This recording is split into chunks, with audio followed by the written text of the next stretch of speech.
Freddie Mercury, the iconic frontman of Queen. We're diving into a shocking revelation. Freddie Mercury hated his final album with Queen, and the reasons why are heartbreaking. This story is full of struggle, passion, and a genius fighting against the odds.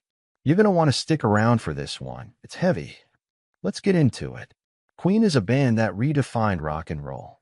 Formed in London in 1970, Freddie Mercury, Brian May, Roger Taylor, and John Deacon created a sound that mixed glam, opera, and pure energy.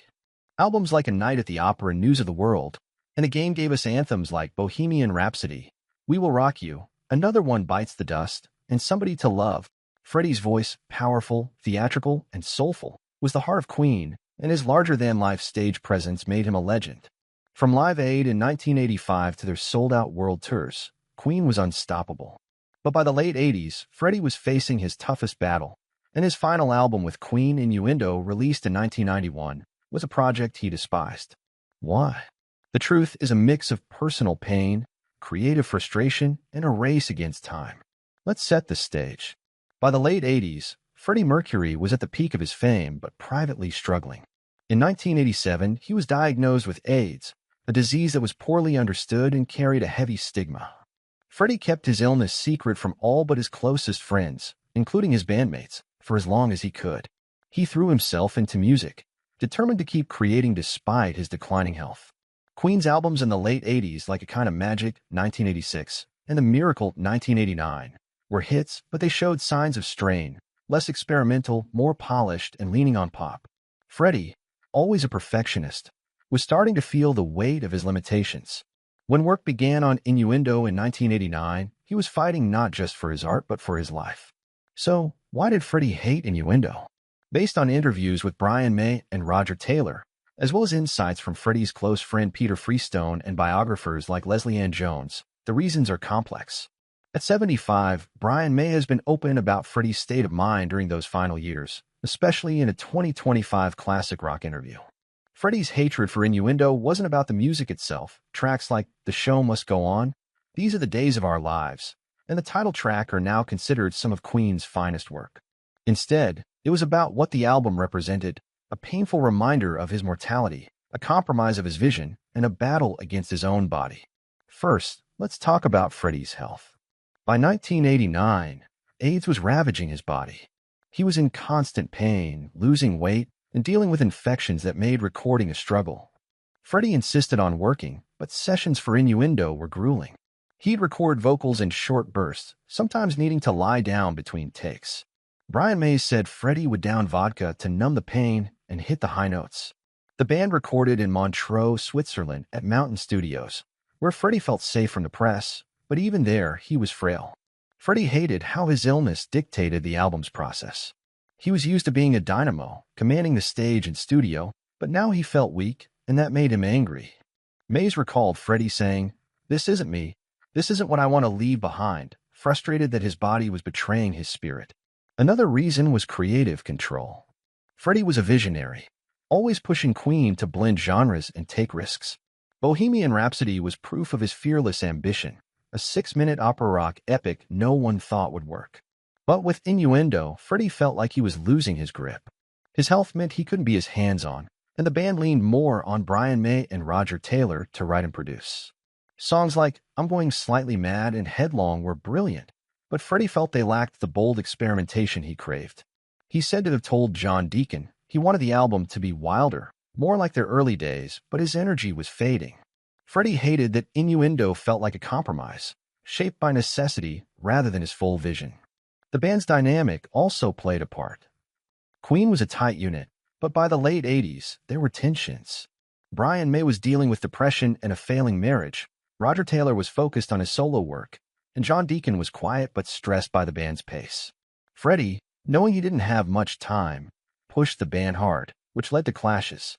May said Freddie could be demanding in the studio, insisting on perfection despite his pain. One story from Roger Taylor describes a fight over The Show Must Go On. Freddie loved the song but felt Brian's production was too heavy, overshadowing his vocals. They compromised, but Freddie later told Peter Freestone he was sick of settling. He hated that his illness forced him to rely on others more than ever, and it made him feel like Innuendo wasn't fully his. Then there's the emotional weight. Innuendo is steeped in themes of mortality and farewell. These Are the Days of Our Lives is a nostalgic look back, with Roger Taylor's lyrics reflecting on fleeting time. The Show Must Go On is a defiant anthem about carrying on despite pain, with Freddie's vocals soaring through his weakness. Freddie knew these songs were his goodbye, and that broke his heart. He said to have told Jim Hutton, his partner, he hated how the album felt like writing my own epitaph.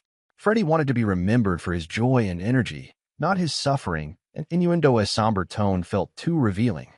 The music video for These Are the Days of Our Lives, where a frail Freddie whispers, "I still love you," was especially painful for him. He hated how it showed his illness to the world. The pressure of secrecy added to his frustration. Freddie didn't publicly confirm his AIDS diagnosis until November 23, 1991, the day before he died. During Innuendo's creation, he kept his illness from most of the crew, and even parts of the band, to avoid pity. Brian Mays said they suspected but didn't push Freddie to talk. This secrecy meant Freddie was carrying a huge burden alone, and it made him resent the album process. He'd snap at bandmates over small things, like song arrangements, because he was angry at his situation.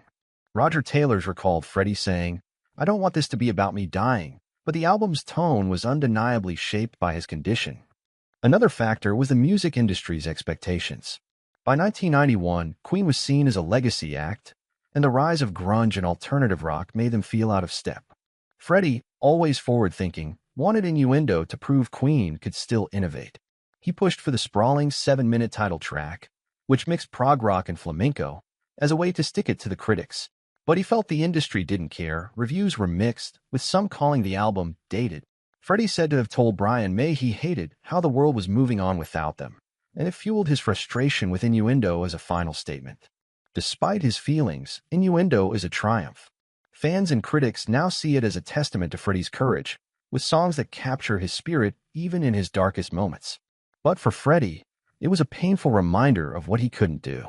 He wanted to keep creating, to make more albums, to perform again, but Innuendo felt like the end. Brian Mays said Freddie would listen to the final mixes and shake his head, saying, "It's good, but it's not enough." That perfectionism, even as he was dying, shows why he was a genius. For fans, this story makes Innuendo even more powerful. When you hear Freddie's voice crack on The Show Must Go On, or his gentle delivery in These Are the Days of Our Lives, you're hearing a man fighting to leave his mark. His hatred for the album wasn't about its quality, it was about the circumstances that shaped it. Freddie's struggle adds depth to Queen's legacy, reminding us that even legends face battles we can't see. What do you think? Were you surprised Freddie hated Innuendo? What's your favorite song from the album? Drop your thoughts in the comments, and let's get the conversation going. If you're loving these deep dives into music history, give this video a thumbs up and subscribe